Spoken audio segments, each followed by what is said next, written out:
Do you ever wonder why we reflect? Or why at times we could be thinking about the past from a scent, a location, a conversation? Well, there's a purpose to it all, and the small changes that will benefit you from reflecting.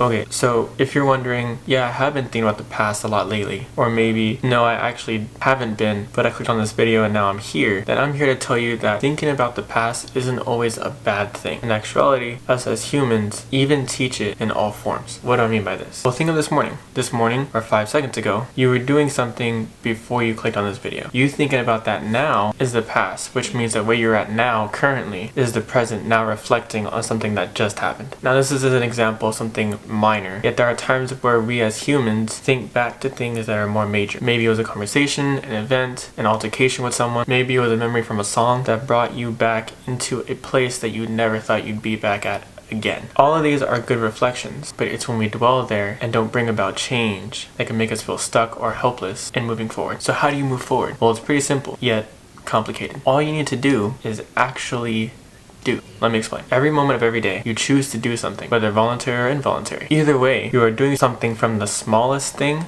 to the biggest thing. Everything you do in your life, big or small, is a change. A state of going from one thing to the next through a process of time and energy. That is change. So how does this apply? Before making this video, I was at the gym working out. I say that because for the longest time, I was insecure about going to the gym and working out where others can actually see me work out. And I was afraid because I always felt like I was weak and scrawny, yep, pudgy. But all of that is my own insecurity. So instead, I shifted my mindset and said, I'm going because I don't want to half-ass my workouts. I want to genuinely give it my all and work up a sweat. So what did I do? I took myself and made a small change, and I went. Got the weights, dropped them, picked them back up, and didn't give up. I see this as a real-world example of small change. Sooner or later, I'm going on deployment, and I'll be having to work out on a crowded and moving ship for almost 9 months. If I want to come back to my wife more healthy than before, I need to not worry about the scenery of my problem, and instead tackle my problem. Next, for you to have a small change become effective is to have a why, a reason why you want to make this change. For me, it's my wife and my overall health. For you, it can be different. Maybe it's you being more secure and stable in who you actually are. Either way, you can't make big changes in life if you don't make small ones to get there. And I'm not saying it's going to be easy to actually get somewhere. You need to have momentum, but the more you take those first steps, you will eventually begin to start moving forward to where you can walk and then eventually run. Maybe you first need to learn how to crawl towards your goal. Maybe you've been so stuck in your own mind and heart that change will never happen, and so you've never put the effort or time or energy